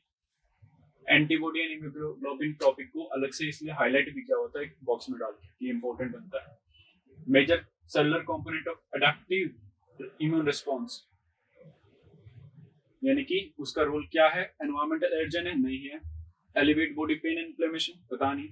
इम्यूनोसप्रेंट in the body? नहीं पता। काम क्या है उसका? एडेप्टिव इम्यून रिस्पांस, यानी कि protect the body from the disease caused by the pathogen, जो काम होता है एडेप्टिव इम्यून रिस्पांस का। सो कौन से सेल हैं? Cell mediated immunity and B cell humoral immunity relating to antibodies, जो डिफीट करती है पैथोजेंस को, या जितने भी एंटीजेंस बॉडी में आते हैं जिनके अगेंस्ट वो बनाती है एंटीबॉडीज। सो बहुत सिंपल क्वेश्चन था, और अगर इसको एक बार रीड भी करते तो you would have easily resolve it. Consider the following statement. Other than those made by humans, nanoparticles do not exist in nature. Nanoparticles of some metallic oxide are used in the manufacture of some cosmetics. Nanoparticles of some commercial product which enter the environment are unsafe for humans. यहाँ पे भी सम है, यहाँ पे भी सम है. सम वाले ज्यादातर सही होते हैं. ओनली होता तो एक दो सोच सकते थे. So 2 and 3 उस लॉजिक से सही होता है. Other than humans, nanoparticle do not exist in nature. थोड़ा सा ज्यादा माइंड अप्लाई करूंगा तो लगेगा नैनो पार्टिकल तो बड़ी इंपॉर्टेंट और नई चीज है, तो वो तो हो नहीं सकता. नेचर तो कैसे बनाएगा नैनो जैसे क्वेश्चन में.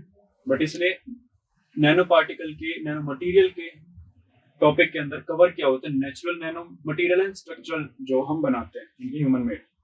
सो नेचुरल नैनो मटेरियल्स बनते हैं naturally present in the earth. So this was wrong.